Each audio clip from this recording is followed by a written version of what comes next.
to the Broad Street Hockey Podcast. I am your host, Ryan Gilbert. Joining me, per usual, is my co-host, Joe DeMarini.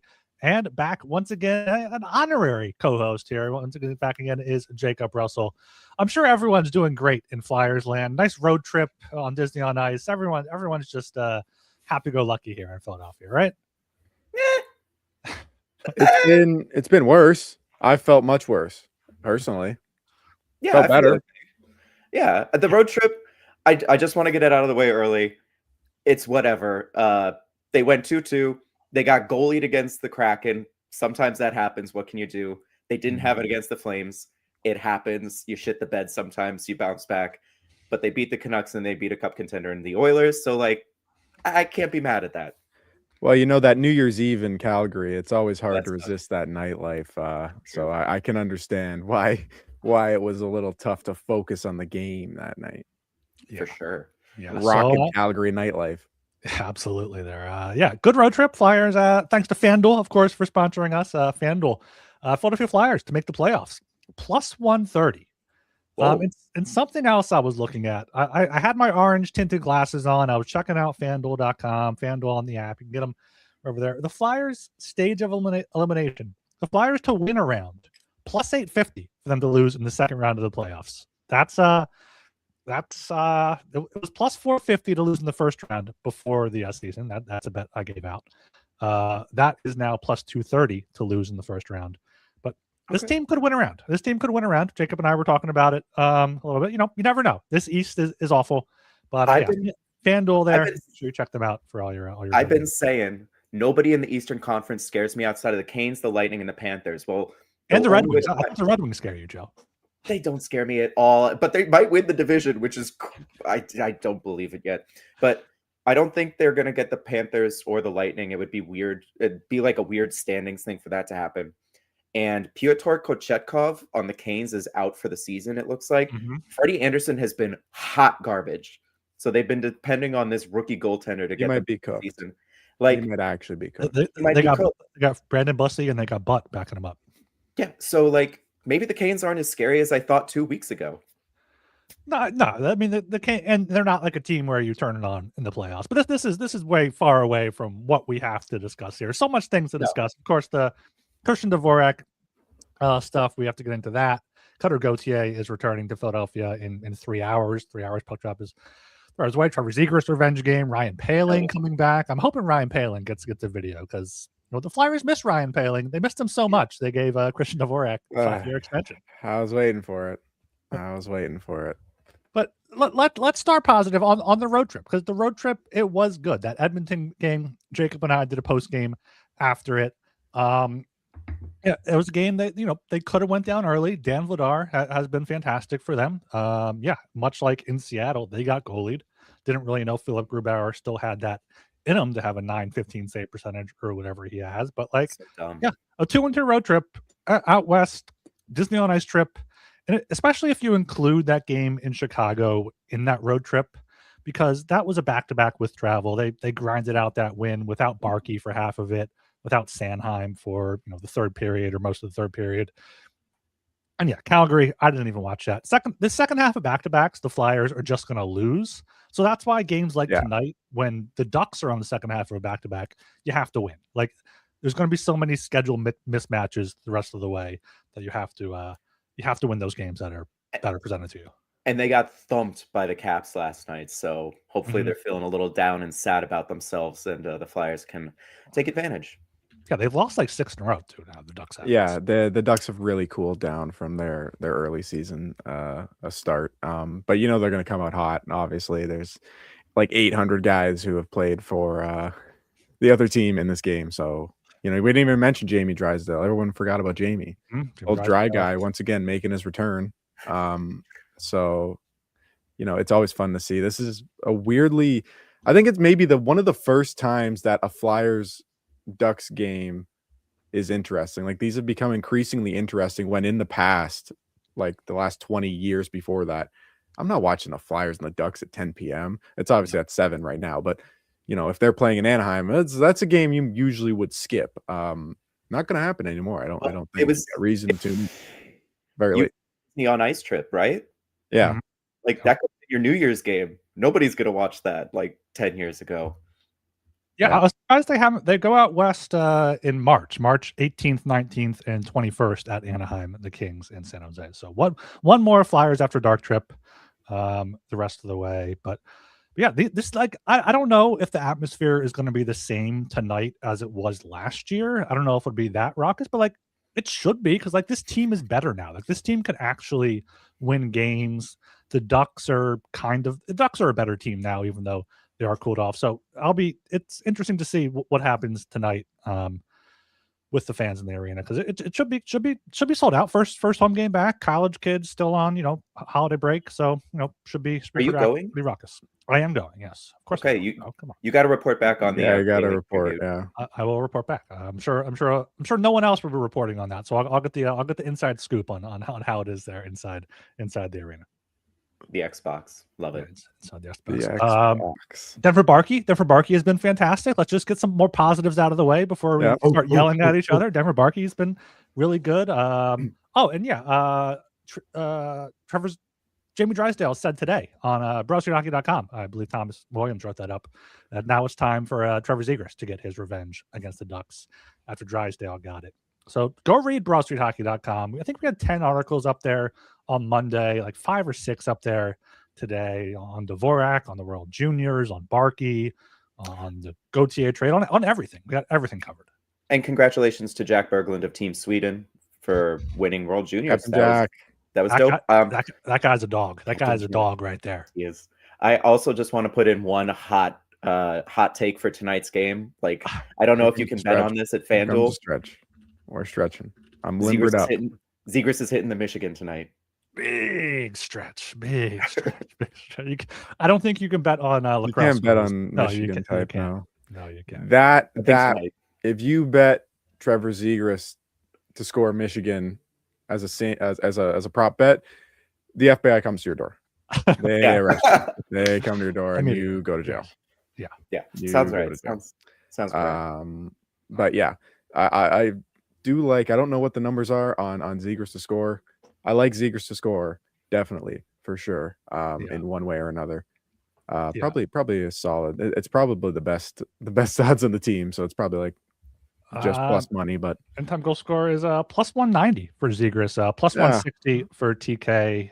Mishkov is a game time decision, so he's not on there. He won't be listed. But Cutter Gauthier is plus 250 to score. I could see that happening because he's a good player. Cutter Gauthier is a good goal scorer. Yeah.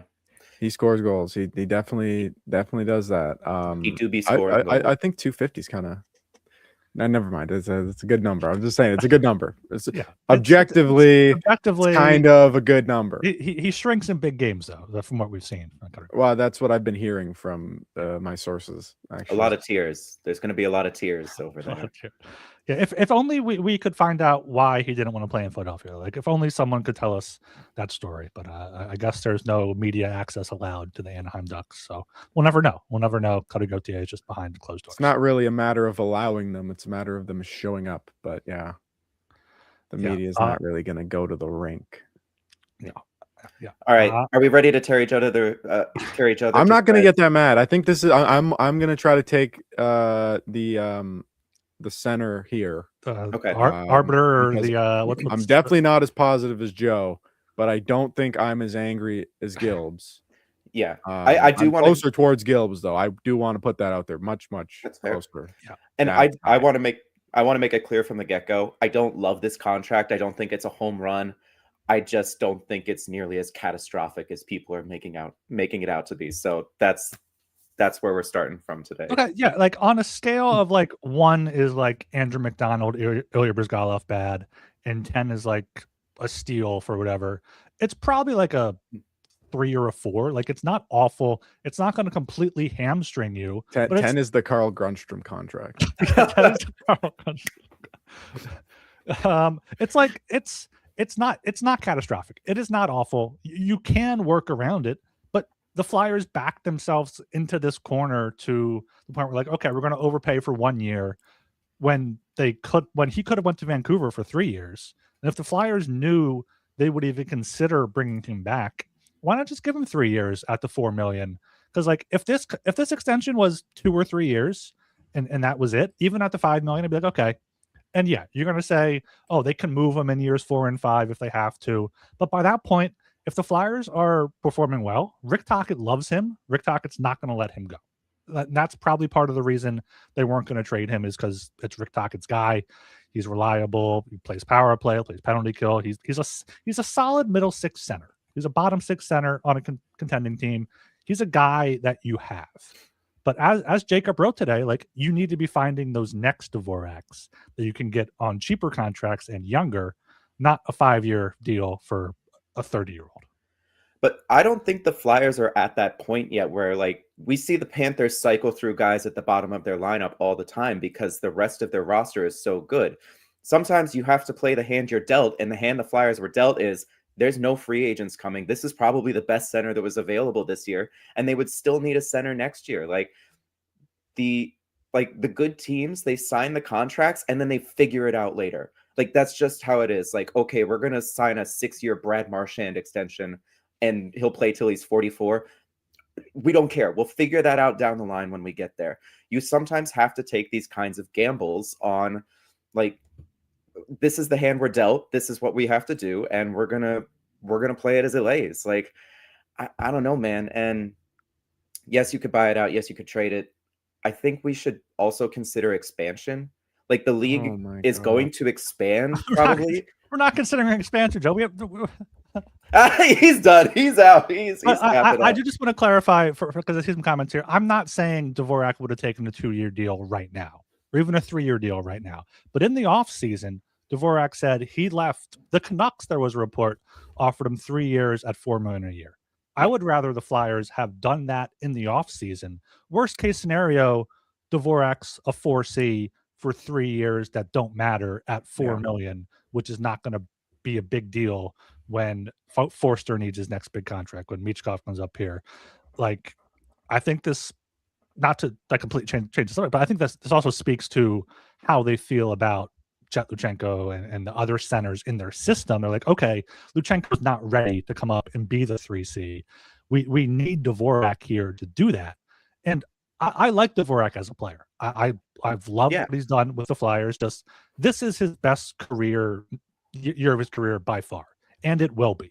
He had 25 points in a 35-game stretch at some point this season, and he's never going to do that again with the Flyers, having 25 points in 35 games. He's not.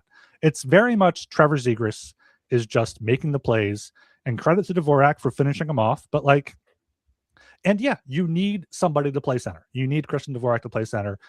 But like, you have Couturier, Cates, and Dvorak, all 3 veteran guys, and like, maybe they're your 2, 3, and 4, and you get a 1C somewhere.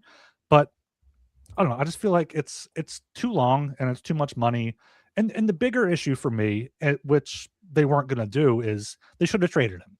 And with the reports coming out today that they might still trade Risto, if you're going to sell off one piece, just sell off both pieces, get those assets that you can trade for when the next Quinn Hughes is available or the next Jack Eichel, because that's what this is all about. It's not about getting a middle six center for 5 years. It's about getting that top end talent.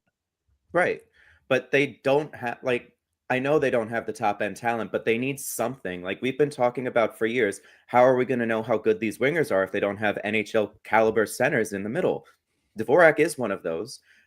He fits well with the locker room. Like, I can only imagine that him getting extended sends a message to the locker room like, hey, you're in this, and we're not gonna sell this year unless you absolutely like flame out. But we have your back this time. This is no longer a tearing it down. We have your back. You have our support. Now go out there and do this, because we can't do it for you, but we've given you the guy that can help you get there. Okay. So what I'm going to say, I'm going to jump in. All right. Arbiter Jacob. Please do. Until 2028-29, the Flyers will have Noah Cates, Christian Dvorak, and Sean Couturier all under contract. Last season, those 3 players all played over 78 games in the NHL. They were all healthy, full season, 24-25 season. The average, if you combine all of their point totals together, that average, it averages out on a full season. They were scoring 38 points between the 3 of them. Okay. Averages out for 38 points. You have 3 guys whose combined average last year was 38 points. Dvorak's going to take that up because, you know, he's playing with Zegras and he's been a lot better. Mm-hmm. I just think you get so much more constricted having Dvorak for 5 years. Now you have to sign Zegras to whatever he wants. You're going to probably do it anyways, right? Like you're going to get him anyways. But Dvorak has to play with Zegras.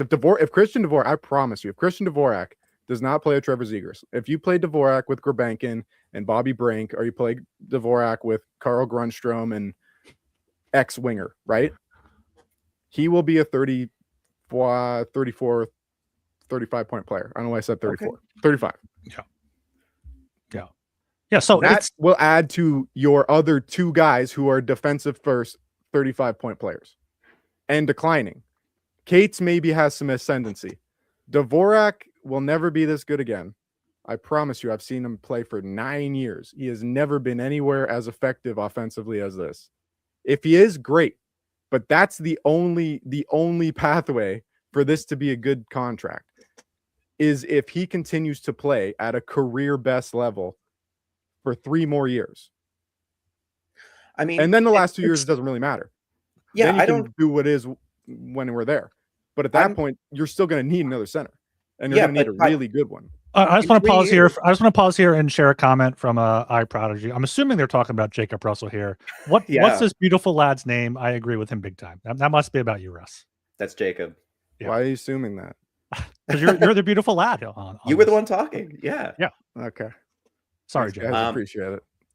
I'm off my game now. You gotta clip that and put it on like a dating profile or something. And be like, look at these commenters. I don't care about the last 2 years or even 3 years of the Dvorak contract. Like, you need a center this season, next season, and probably the season after that. By then, this is gonna sound cockamamie, but what? You can't not care about the final 2 years of the deal. Those are the important ones. Those are the important ones because that's when those are the years I hate. Those are the years when if the Flyers aren't winning a playoff round by that point, it's a problem. And Christian Dvorak is not going to be a part of why they're winning. Maybe he's a part of a good third line, but you're going to need Michkov to take a step forward. You're going to need Martone. You're going to need Zegras to keep doing this. You're going to need Konechny and Sanheim to not age poorly. Like, Dvorak is like, he's like a replacement level bottom 6 forward. It's just like you can find guys. You don't need to lock him up for 5 years at 30 years old. I think he's a bit better than a replacement level guy, like even at his best, but it's not much. It's not a high ceiling. I think we still have to recalibrate what the cap ballooning is going to do to contracts for players of Dvorak's caliber. I don't care about, like, I see JB in the chat saying it's only 5%. That's what Cates is, whatever. I that's perfectly fine. Every percent's going to matter. Every little dollar matters when the Flyers are going to contend.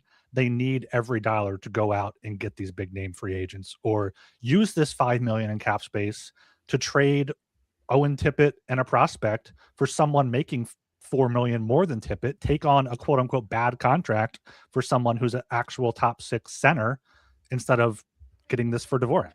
Why are we taking on bad contracts? We're past that point now. We just signed a bad contract. This is not a bad contract. It's just a fine contract. Like, if we're going back to your 1 to 10 scale, I'd put it at like a 5, like maybe a 6 if I'm feeling generous, but it's not a catastrophe. We're not talking about Brizgalov being paid until 2027. We're not talking about AMAC. Like, it's not going to kill you. And I know you shouldn't be talking about exit contingencies about a contract you just signed. Yesterday. We signed it yesterday. It was today.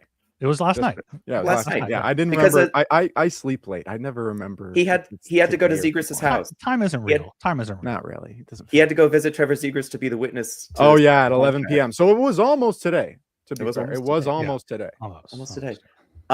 Like, they'll figure it out. Like, I don't know have they released the bonus structure, or whether it's like salary or like bonus, like what? I honestly, I don't know, and I don't really know how much that I don't really. matters. This is the thing. I don't care about the money at all.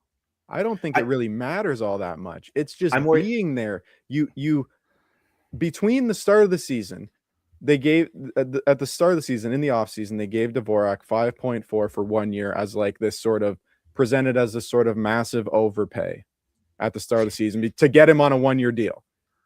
39 games later, we are paying him 5 by 5. Just because of 39 games where he played with the team's by far best player.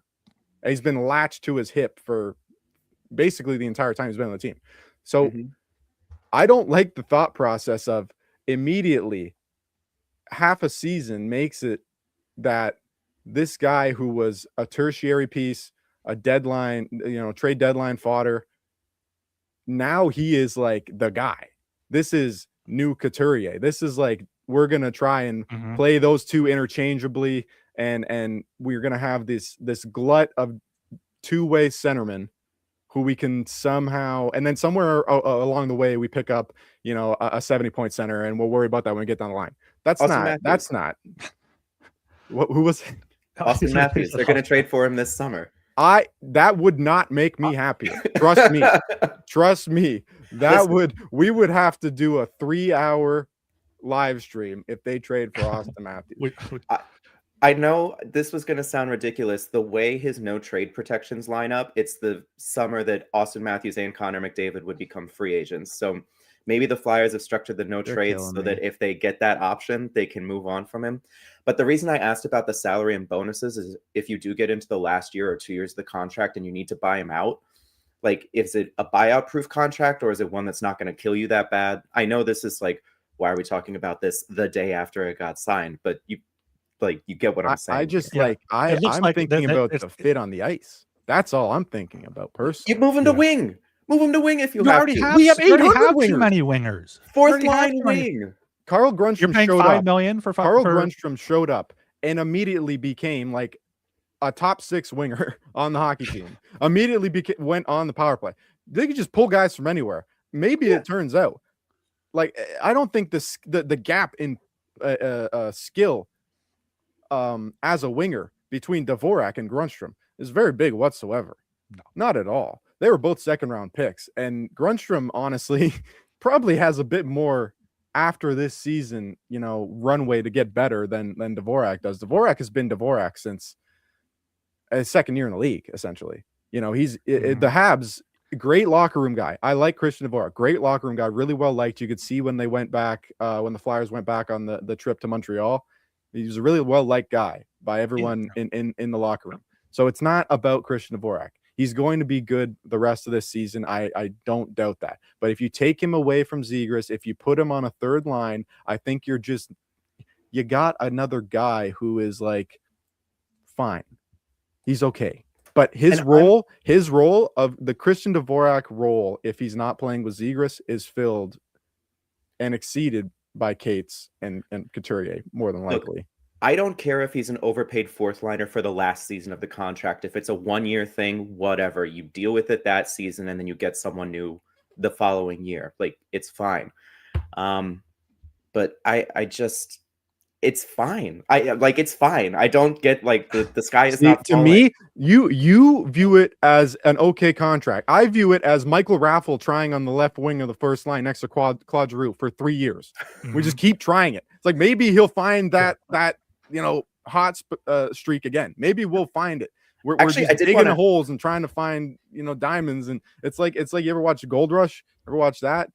They don't find gold a lot. They don't make the money back very often. I wanted to ask you guys, within the past 10 or 15 years, what contract that the Flyers have signed previously does this one remind you of? I was trying to look that up. I was trying to look it up as well because it's. I don't mean it's like apples to apples. I mean more like in your heart, the reaction to it, or not just reaction, but like in your heart, you're like, ah. I didn't like when Chuck Fletcher extended Scott Laughton instead of trading him, but I mean, they got a first-round pick in the Grebenkin for him a few years later, so that was fine. It's not quite Andrew McDonald bad, like it's not awful by any means, but this is more of like, and I want to address JB's comment here. We're acting like they have any other option. They have no one in Lehigh. their center depth chart has been bad for a decade, and we're not fixing it in one fell swoop. Tomasino erasure. Well, no, I'm not even going there. I'm not even going into that bit right now. We don't Joe. need to get But into like Phil right now. their option was going to be play out the season with Dvorak, see what happens here, go into the offseason, see what players become available. Dvorak or a Dvorak type player could be signed in the offseason. I feel like Get Charlie Coyle, man. Bring I don't know. Bring Claude Giroux it's not home. crazy. Giroux It's home not for like a an year or two. insane it's not like the Chuck Fletcher trades are hard sort of task, like to find another guy who could play a Christian Dvorak's level. It's not like Christian Dvorak will have probably more value now than like a Coyle would next year at the deadline or somebody like that, or Henrique. Mhm. And honestly, it might not even like be a good deal to get Coyle instead of Dvorak on this contract. I'm not even arguing for Charlie Coyle. I don't even think Charlie Coyle is worth signing at this point, especially for the Flyers. But you don't have to sign any of them. There's no gun to your head that you have to bring in a center from outside and lock them in right now. I think there would have been, an opportunity in the offseason to find a center that you could maybe take a shot on. And what I wanted to do, and I wrote about it today for BSH, what I thought would have been prudent is you take the Dvorak, the more, high floor, low ceiling centerman, and you try and do the same thing you did with Paling. You attach a draft pick to him and say, who wants a really decent bottom sixer on a great hockey team? And maybe you get a guy back like a Zegras, obviously not as good as him, but a guy like who has the offensive talent to really be a top sixer in the league, but hasn't necessarily clicked in his sort of environment.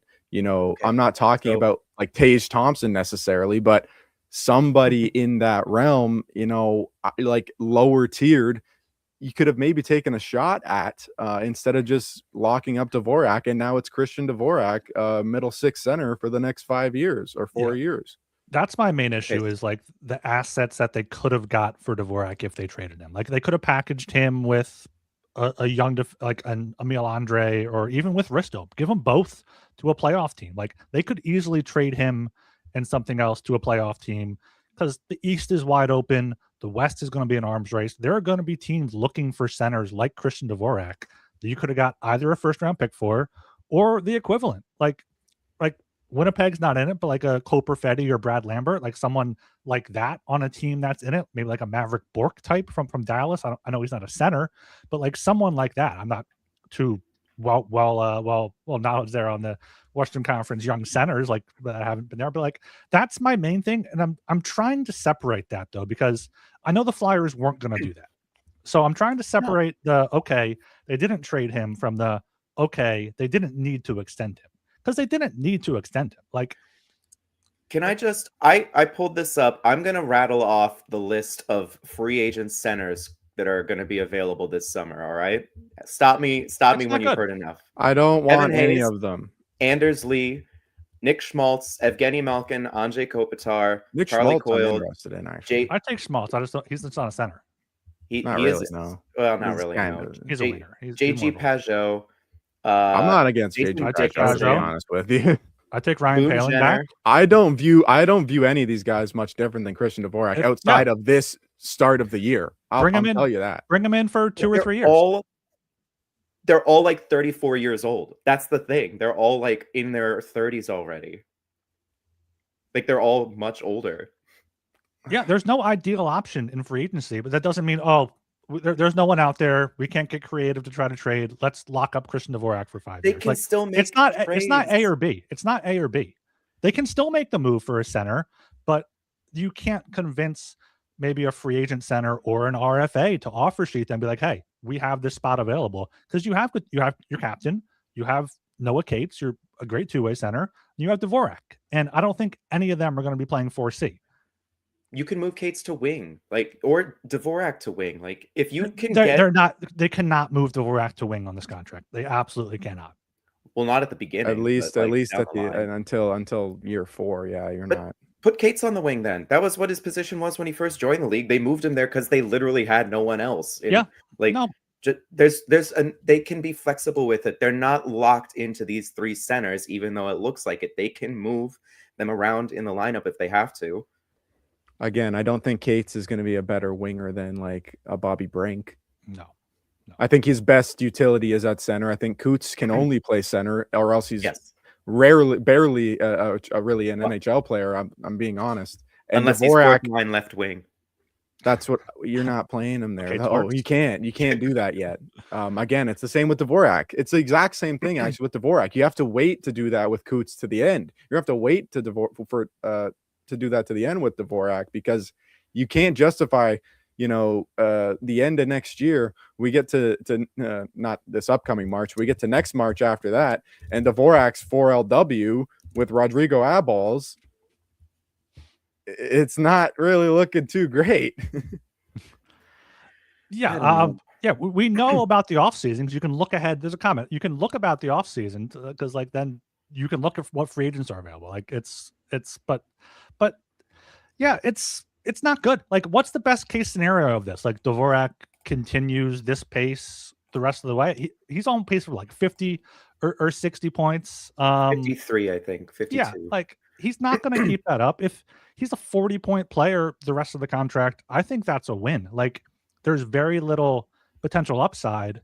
And, the downside isn't catastrophic, but it's like in a few years, we're going to be like, okay, well, we have Christian Dvorak now. Because the only players they have locked up past 2027 is Konechny, Couturier, Tippett, Dvorak, Cates, Sanheim, York, and Sealer. And then, Sealer's free agent after that year. Like Dvorak shouldn't be a part of this team's core. I just don't think it should. He should. And he's great for the locker room, but you've already built the culture. Like, you shouldn't need someone like Dvorak at $5 million a year for 5 years to have to solidify that.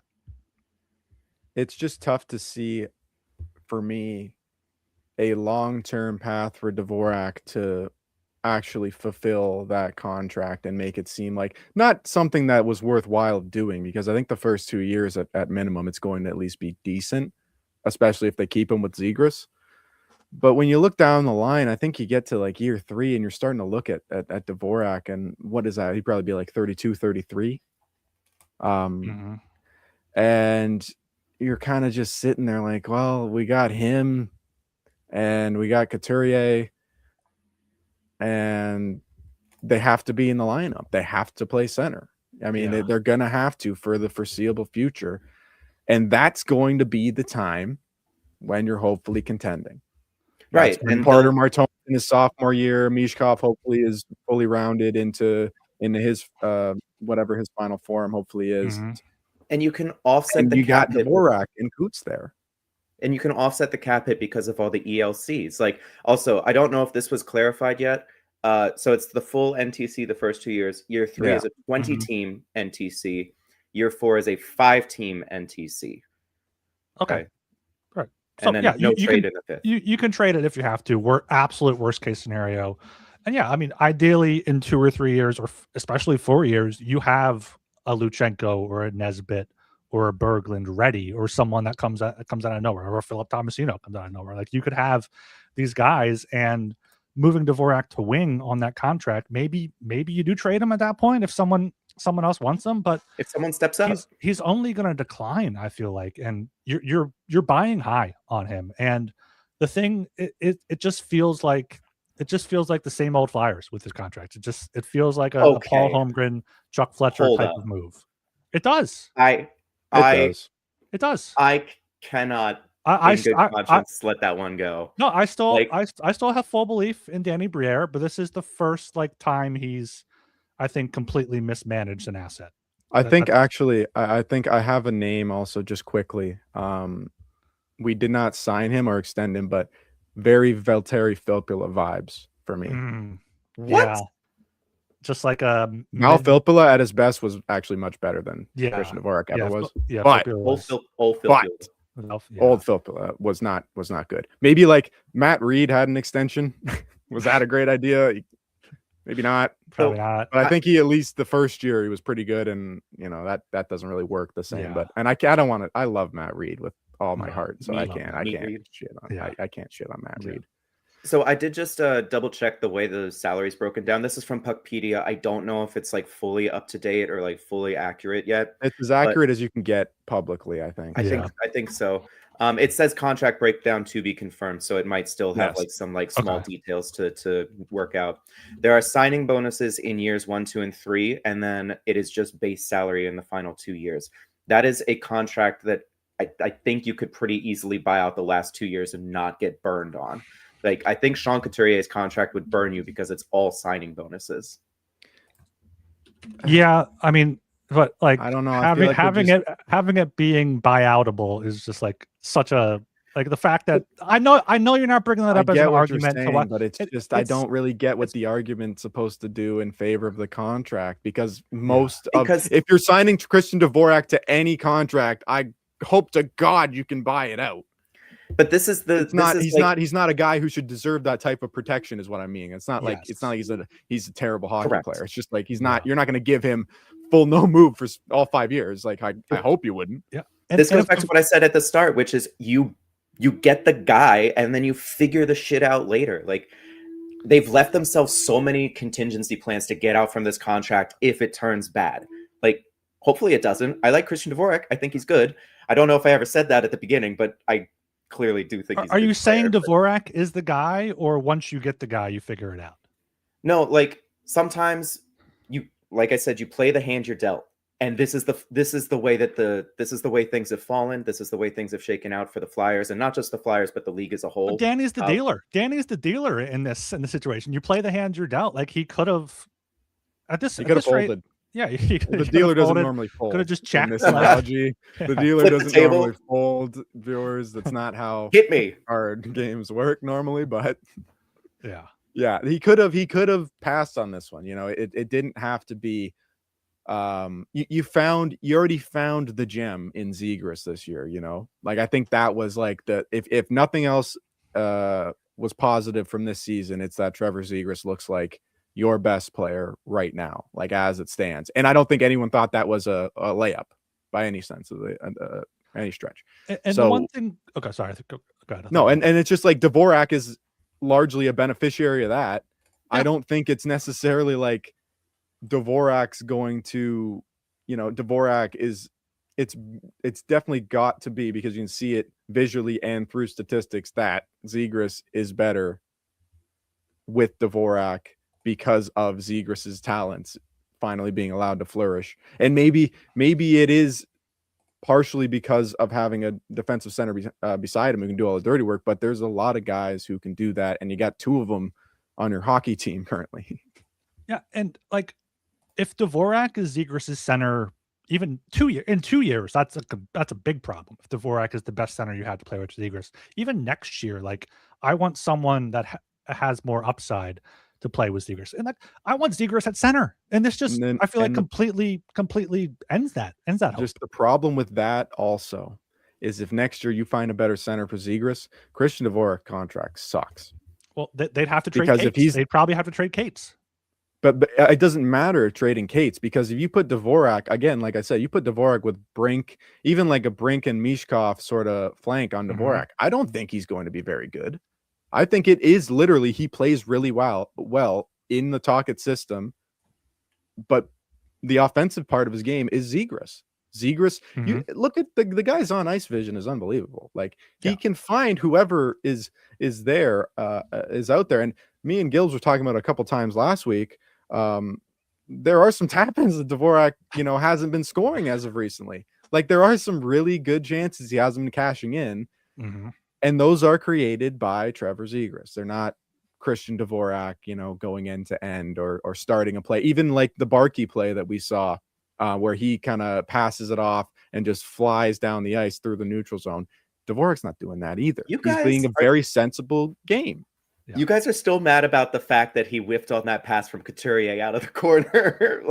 I don't even know what you're referencing. No, I have no idea. I wrote this in my article. It was the breakaway. I'm still pissed. That's Couturier's fault. That's Couturier's fault. I don't know what he's doing. Yeah. He's got that's an whole other can of worms. I don't know what he's doing on any odd man rush recently. Anytime he has the advantage over the other team on a rush, it looks like he goes into the matrix and like you start seeing numbers. I will say for Coots though, Barkey looks like he's reinvigorated Couturier's game. For sure. Like just playing with Barkey makes Coots look way more engaged and energized than I've seen him in. Yeah. He needs horses around him. That's the best way to get him like fully activated. I think like just guys who can fly around but also can make plays. Barkey's willing to pass, and he knows he trusts the guys on the line with him. He's not like he doesn't want to keep the puck out of fear of not getting it back. And Coots will want to give him the puck. I don't think Coots wants the puck that often. So he's going to get him that puck, and it's been good. And I like having Coots surrounded by younger guys. I think that's the best way to get the best out of him at this point in his career. Yeah, that line's been one of the best lines in hockey in terms of expected goals for, I mean, only 67 minutes, very small sample size, but having, Barkey and the speedy Tippett with Couturier has been great. And yeah, when I was like a little kid watching hockey, I thought odd man rushes said old man rushes, and that's what Sean Couturier is when he's on an odd man rush now.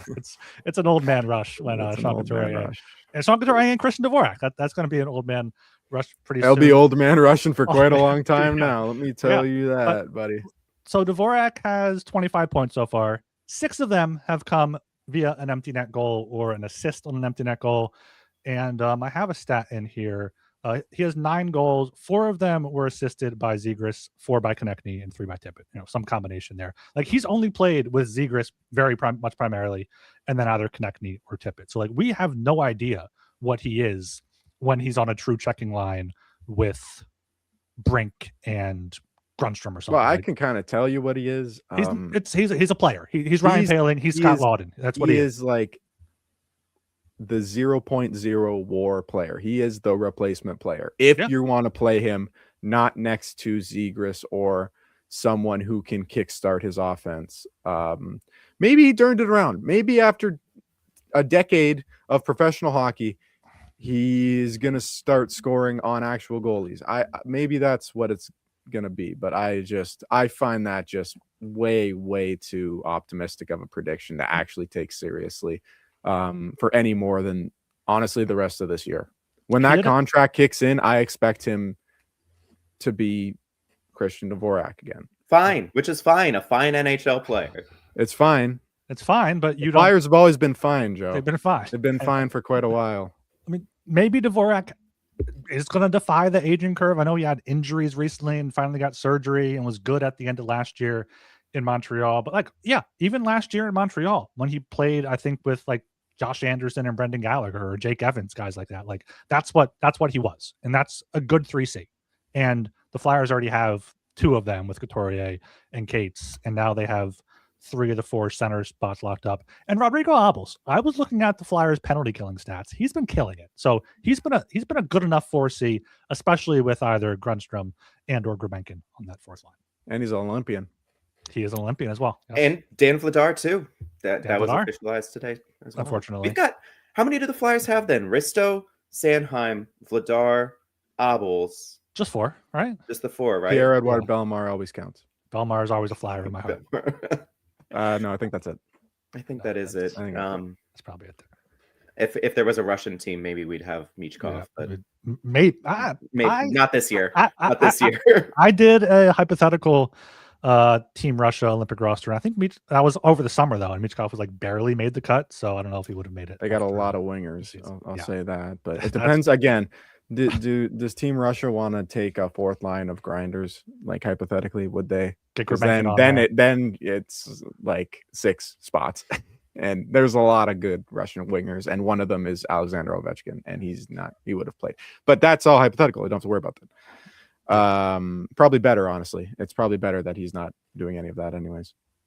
Yeah, so JB in the chat just said, what annoys me with this discourse is the assumption that Briere couldn't think of these alternatives on his own. We're so used to bad GMs, we don't know how to trust the good one we finally have. That is 100% and the assumption true. That any idiot can do what Dvorak does. Correct. Thank you, JB. I think this move was more, I think Briere was probably the 3rd out of Jonesy and Tocchet to push for this. I think Briere was like, all right, you guys trust him. He's good in the room, whatever. Let's sign him. Let's do what he does. Like I'm not, this doesn't make me question Briere or the front office's plan anymore. This just can't be the start of a theme. They can't just go out and like the report today from Anthony DeMarco, who said they're still looking to trade Risto. That's great. That is fantastic. They're not looking to, lock up these veterans more. Like, but it's just not. It's not what I would have done. And you don't know who's going to be available. You don't know who's going to be available. Be a trade. And yeah, it's not an awful contract. It's not a good move right now. And I think it may have been JB also in the chat and said, like, if the Flyers didn't trade Dvorak, would you be okay with letting him walk? And I think probably yes. I think I would be okay with that. Like, if you're at the deadline, if you're at the deadline, you're in a playoff spot, run with them, see how you do in the playoffs with Forster back, hopefully Martone in there, and see how much Dvorak actually helps. Do we think the contract in free agency would have been like a lot more? Oh than yeah. This? Absolutely. What would it have been? Do you think someone's giving him $7 million? I hope not. 6, probably in the 6s. I mean, if he I don't think that's much of it. That to me, if you do 6 by 5 or 6.5 by 5, even, it's bad. It's not demonstrably worse than what you got. My problem is the years, and my problem also, to go back to what JB said, it's not about believing in Briere. It's that you valued the player a certain way at coming into the season, and I understand that you have to look at the information that you're given on the ice and then adjust your thinking to that. But it's hard for me to believe that Briere immediately flipped from this guy is a good little prove it deal sort of asset for the deadline, or maybe a stopgap centerman to kind of give, like Joe said, the young guys, the young wingers, somebody to play with who knows what they're doing. But they never signed him with the intent to trade him. I'm pretty sure Briere said in the press conference, like, no, it's just letting him go in general. Yeah. Just letting him go in general. But I don't know how much of that decision making is ultimately what I want to get to is ultimately down to Briere on his own. Mm-hmm. Okay. It's not a Briere thing for me. There's always more than one cook in the kitchen here. I just cannot. No, because Keith Jones is there, and I know they trust Rick Tocchet. Like they do. He was brought in for that reason, and they trusted Torts to the very end, right? They did trust Torts to the very end, to make actual decisions on the roster and who to play. Not fully, but he had a say in it. So I don't know. It does seem like we're setting up for a situation 2 years down the line where, Dvorak has to move to wing. Blah, blah, blah, blah. Oh, Denver Barkey, he's on wing now. Well, he's a little bit small, and we got a fourth line. Dvorak's going to be the 3LW. Oh, where's Grabenkin gone? Where's Denver Barkey gone? Mm-hmm. They'll figure it out. Maybe Bobby. They'll figure it out. Yeah, they'll figure it out. They'll figure it out. I guess. It goes. Trust them to figure it out.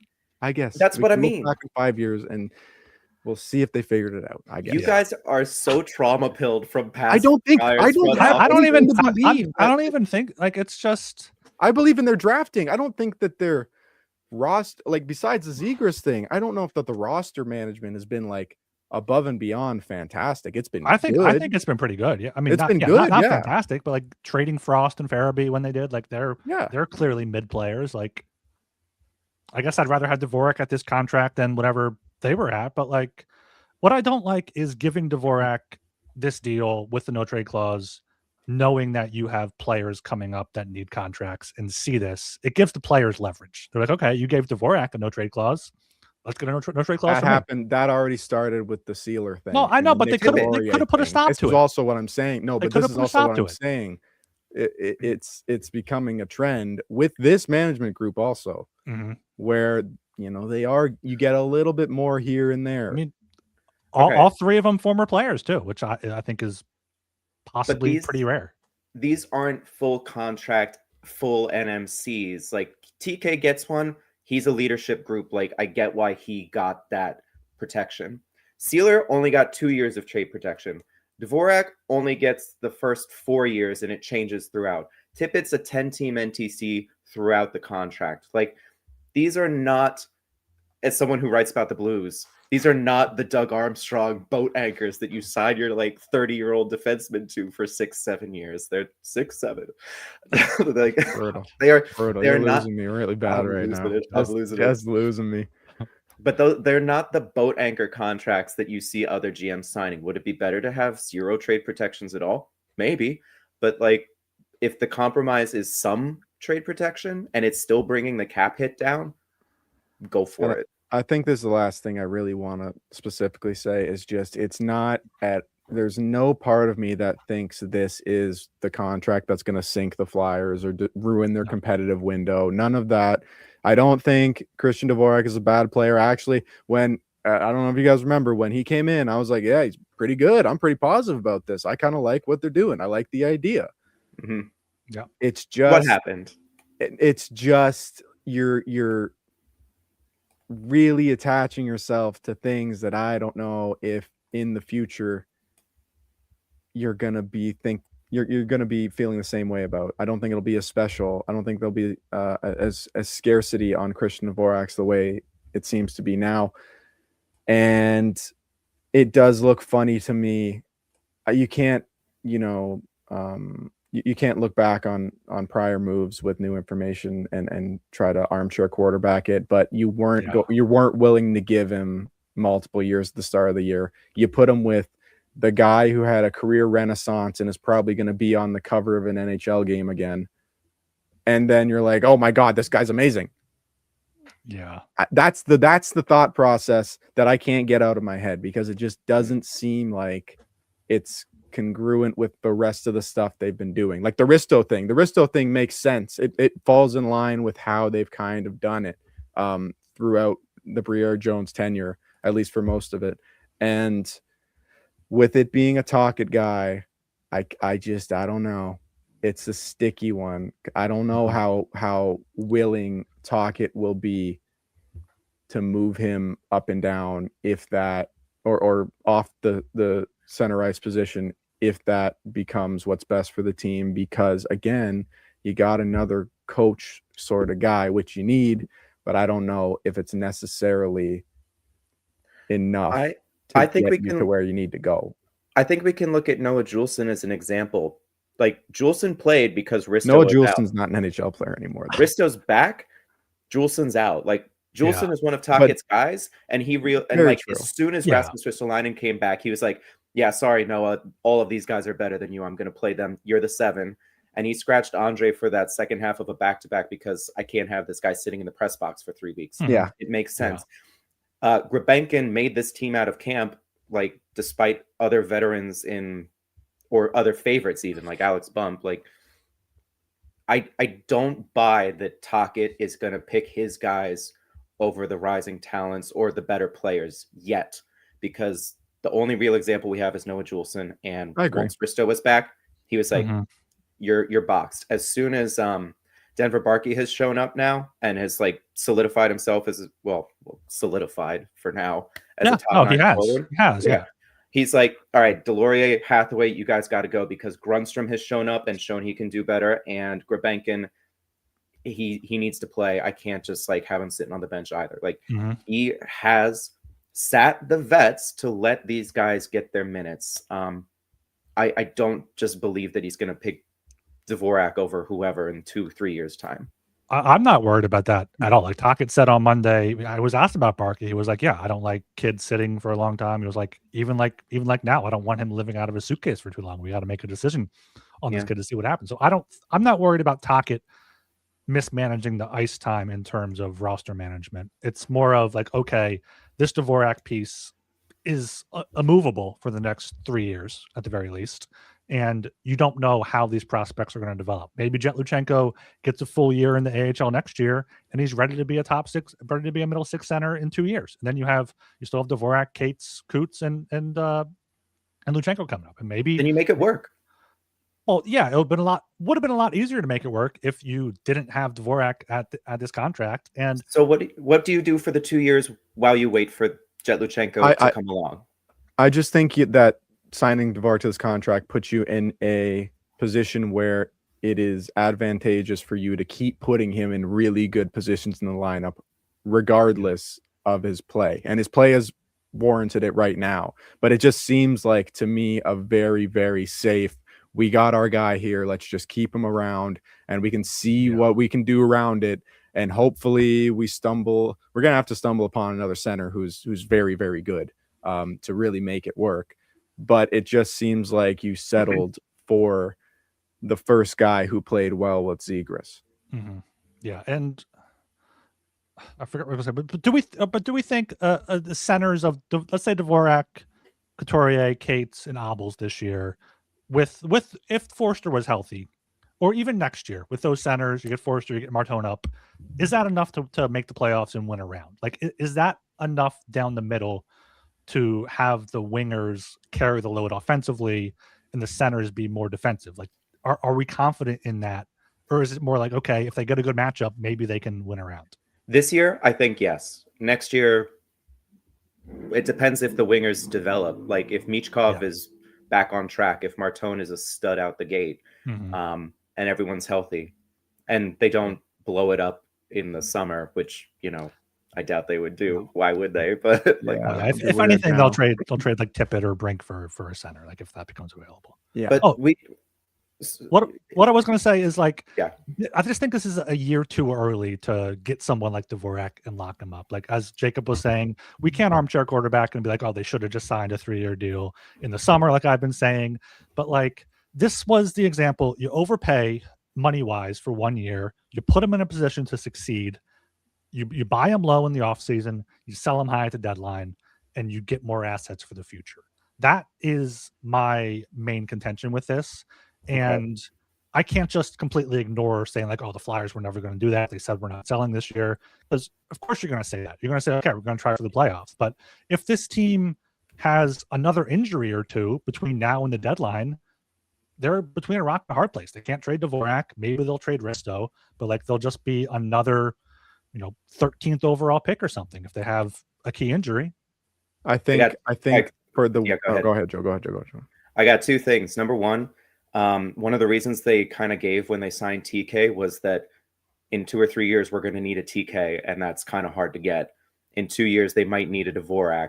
That's kind of going to be a challenge. That's the argument you can make for this contract, I think. Yeah. The second thing, you asked, can we win a playoff round with these matchup defensive centers? You look at how they dismantled the McDavid and Draisaitl lines in Edmonton.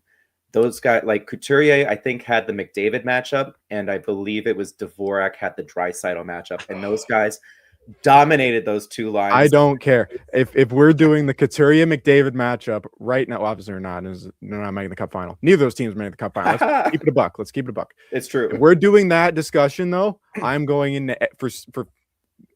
I'm assuming it'll be 4 games. I'm assuming it'll be 4 games straight because it's not going to be longer than that. But I'm going into every game. And I'm just going to tell Sean, sorry. Sorry, Sean. I don't know what to do, buddy. That's the thing. I don't think you talk about, are the wingers good enough? Yes. If you have 3 pairs of really, really, really good defense, like if you have Sanheim, York, Drysdale, like if you got that, we might be in business. If Dan Vladar turns into, who's a good Czech goalie? Dominic Hasek? Yeah, Dominic Hasek. Yeah, Dominic Hasek, he's the best one. If he turns into that, we might have something cooking. A lot of things have to go right in order with this center trio for the future to actually have it make sense. And even if you move one of them to wing, you still got 3 of them on the roster playing in the top 9, I would assume. Unless, and if they're not, then something went horribly wrong. Playing in the top 9, and I don't know if those 3 guys in your top 9 and playing major roles and killing penalties, I don't know if that's enough, regardless of who you put on the wings with them. And that trajectory is not. I don't think it's going up. I think it's going down. For the Flyers centers, you're saying? Yes, I think they're going to start to creep down in Couturier is declining. Dvorak is at his peak. Cates is probably around his peak. Like I don't think Cates is going to get much better than he is. I think this is way better than we ever thought Noah Cates would ever be. I think to ask for more is greedy. He was very much carried by Forster last year. But yeah, maybe they can win with these centers. Like you got Forster, Konechny, Zegras, Michkov, Martone, Tippett. That's 6 right there. That's 6 for your. That's not even to mention Brink, Barkey. I mentioned Forster. Oh, you did. Sorry. Yeah. Other prospects coming up, they have the wingers, and it does seem like that's the way the Flyers are building is get good wings, get defensively responsible centers. It's not fun hockey. No, I just don't know if building around the wings, like again, that's the position that you were dealt. The best player available is Mishkov, you take Mishkov. The best player available is Martone, you take Martone. I get it. Mm-hmm. Building through the wings is hard. It's probably the fourth best way to build a hockey. It's unorthodox behind goalie, defense, and center. I fully agree with you. Maybe behind coaching. It's one of the most unorthodox ways to construct a contending roster. But we so know how difficult it is to get that top line of franchise first line center. Yeah. How difficult it is to get that franchise defining first pair defenseman. You know what's not hard to get? Extremely talented, skilled scoring wingers. So what do? Yeah. You play the hand you're dealt. You get the best wingers you can, and then just get them centers that can distribute the puck and let them go to work. And at the same time, you hope for Marco Rossi to come up again and then actually get traded, or somebody, not Marco Rossi, but a Marco Rossi type. If you can't have Barkov and Lundell, you need to have Lundell, and Mini Lundell, essentially, is what I'm thinking. Yeah, we can get there. Yeah, maybe. Yeah, we don't really have Lundell yet. We're working on getting the Lundell, and then we need the other one, and then the smaller one. Yeah, ideally. Yeah. So I don't know, man. Yeah, we need to wrap up this Dvorak contract. Yeah, I do want to talk about Cutter Gauthier for just a little bit, because I know people are yelling about it. But I think the main issue is that Dvorak, Couturier, and Cates are all 3Cs on a good playoff team, and that they don't even have one 2C. Maybe right now Dvorak is a 2C with Zegras and Konechny. That's a good second line on the Panthers or the Lightning. Cates can be.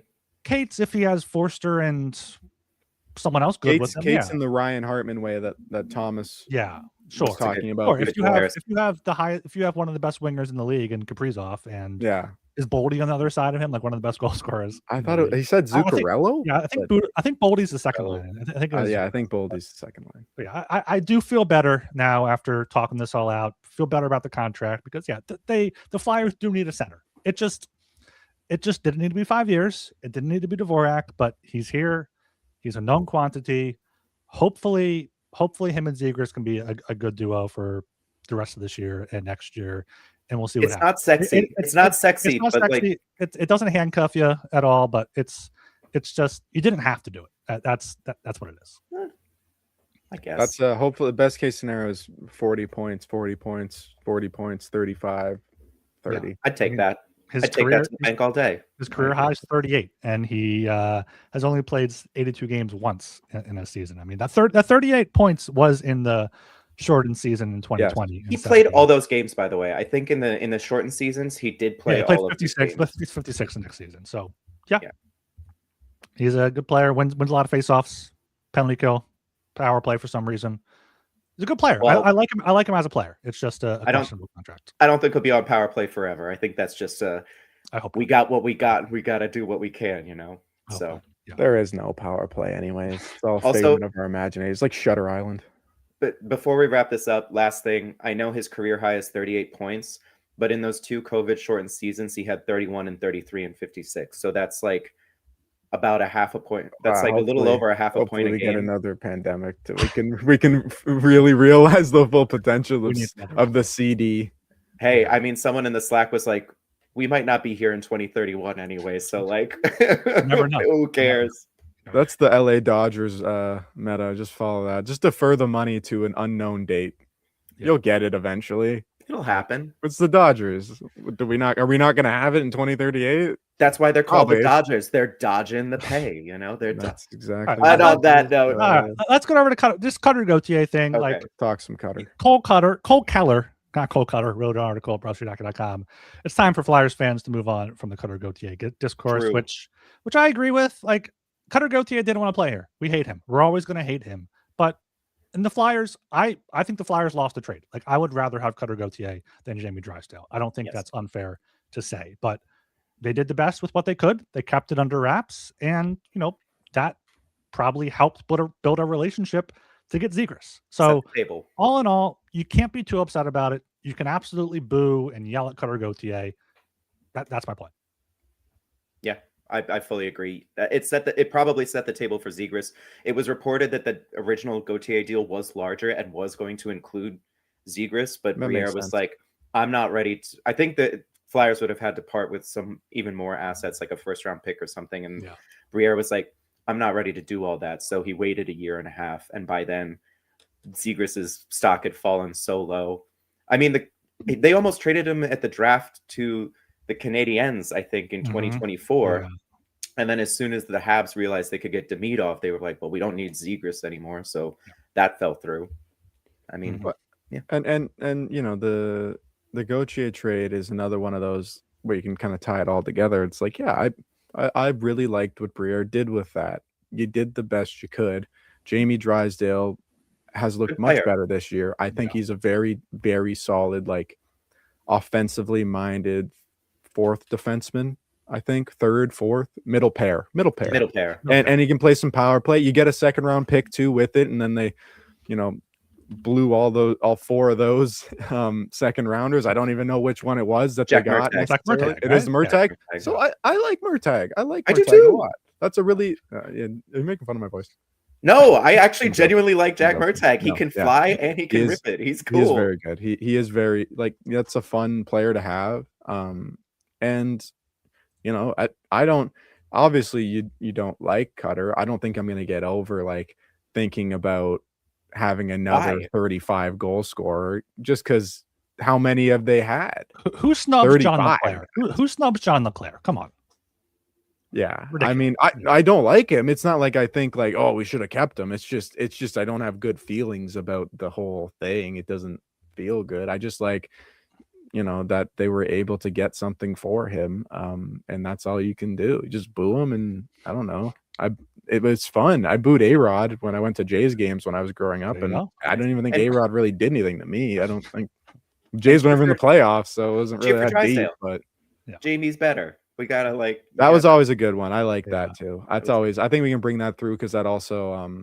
I think the room really supports that one. I think the room really likes that sort of energy more so than talking about Cutter. I know I don't know what it is, but I can just feel like every time someone mentions it that TK is just it. That's one of those things that just really burns him.